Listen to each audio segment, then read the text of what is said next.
Bharatiya Janata party की ओर से आगामी 25 सितंबर से लेकर 25 दिसंबर तक स्वदेशी अपनाओ आत्मनिर्भर भारत बनाओ अभियान चलाया जाएगा। भारतीय जनता पार्टी के राष्ट्रीय महामंत्री अरुण सिंह ने आज रांची से भाजपा प्रदेश कार्यालय में आयोजित संवाददाता सम्मेलन को संबोधित करते हुए यह अभियान पंडित दीनदयाल उपाध्याय की जयंती 25 सितंबर से लेकर पूर्व प्रधानमंत्री अटल बिहारी वाजपेयी की जयंती 25 दिसंबर तक समाज के हर वर्ग को साथ मिलकर चलाया जाएगा। उन्होंने कहा कि प्रधानमंत्री नरेंद्र मोदी ने देश की जनता से आह्वान किया है कि वह स्वदेशी वस्तुओं को अपनाएं। उन्होंने कहा कि स्वदेशी वस्तुओं को अपने से एक और जहां लोगों को रोजगार मिलेगा, वहीं दूसरी ओर भारत एक मजबूत आर्थिक शक्ति के रूप में उभर कर विश्व के सामने आएगा। जीएसटी की नई दरों के संबंध में अरुण सिंह ने कहा कि देश की जनता को प्रधानमंत्री नरेंद्र मोदी ने बड़ी सौगात दी है। उन्होंने कहा कि 22 सितंबर से नई दरें देश में लागू हो जाएंगी। उन्होंने कहा कि रोजमर्रा की कई ऐसी वस्तुएं हैं जिस पर जीएसटी की दरों को शून्य कर दिया गया है। आगे सुनिए उन्होंने और क्या कुछ कहा।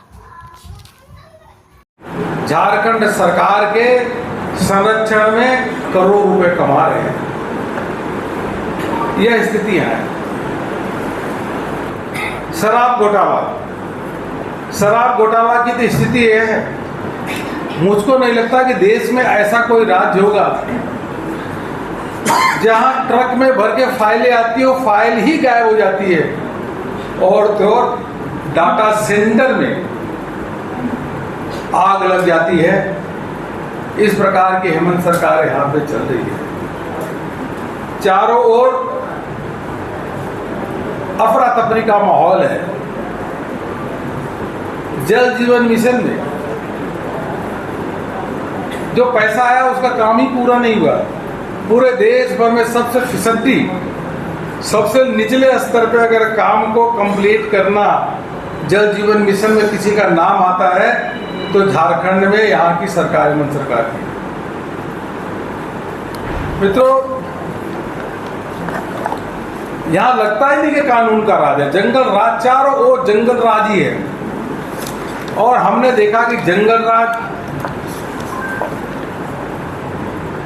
तभी होता है जो सरकार का कानून की राज स्थापित करने में कोई उसका इंटरेस्ट नहीं है। हम तो आनंद से रहेंगे लेकिन कानून व्यवस्था को ठीक नहीं करेंगे। अब युवाओं को बोला था कि रोजगार देंगे, 5 लाख रोजगार। आज भी युवा ढूंढ रहे हैं कि रोजगार के पत्र कब हमको मिलेंगे। केंद्र सरकार ने यूरिया दिया लेकिन यूरिया की ब्लैक बाजारी, मैया समान योजना में जो कमिटमेंट किया था उस कमिटमेंट को भी पूरा नहीं कर रहे। 4 महीने, 5 महीने, 6 महीने बाद लोगों को पैसा दे रहे हैं। वो अभी 50 लाख के जगह 30 लाख उनकी संख्या कर दी गई। बहुत स्थिति खराब है। जैसा मैंने कहा कि एक और प्रधानमंत्री नरेंद्र मोदी जी किसानों की, गरीबों की अनेकों योजनाओं के माध्यम से, प्रधानमंत्री आवास योजना से लेकर के आयुष्मान भारत के कार्ड से लेकर के अनाज देने के साथ साथ जीएसटी में भारी कटौती करके जहां एक तरफ लोगों को लाभ दे रहे हैं, वही दूसरी ओर सरकार, प्रदेश सरकार झारखंड में जो है वह पूरी तरीके से विफल है। मैं कहना चाहूंगा कि अभी भी सरकार जाग जाए।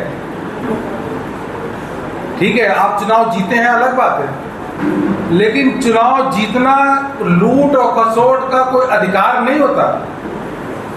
जनता ने आपको लूटने को, डकैती करने के लिए कोई अधिकार नहीं दिया है। आपको अगर चुनाव में जिताया है तो इसलिए जिताया कि आप गरीबों की मदद करिए और कानून व्यवस्था को ठीक से लागू करिए और जो वादा किया उसको निभाओ। किस प्रकार से आईएसआई के कनेक्शन यहां बढ़ रहे हैं। अब यह कनेक्शन तभी बढ़ता है जब हमने पहले देखा था, एक बार कर्नाटक में कांग्रेस की सरकार थी, राजस्थान में गहलोत की सरकार थी। जब प्रदेश सरकार तुष्टीकरण के मार्ग पे चलती है, अपीजमेंट के मार्ग पे चलती है, तो आईएसआई का नेटवर्क बढ़ता है। नहीं तो दानिश अजहर जैसे लोग यहां राजधानी में, रांची में क्यों रहते हैं? इसलिए सरकार को अविलंब ऐसे लोग जो देशद्रोही है, जो देश के खिलाफ षड्यंत्र कर रहे हैं, ऐसे लोगों को प्रदेश सरकार को तुरंत उनके पीछे कार्रवाई करके उनको पकड़ना चाहिए। केंद्र सरकार का इंतजार नहीं करें। यही मुझे आप सबसे कहना था।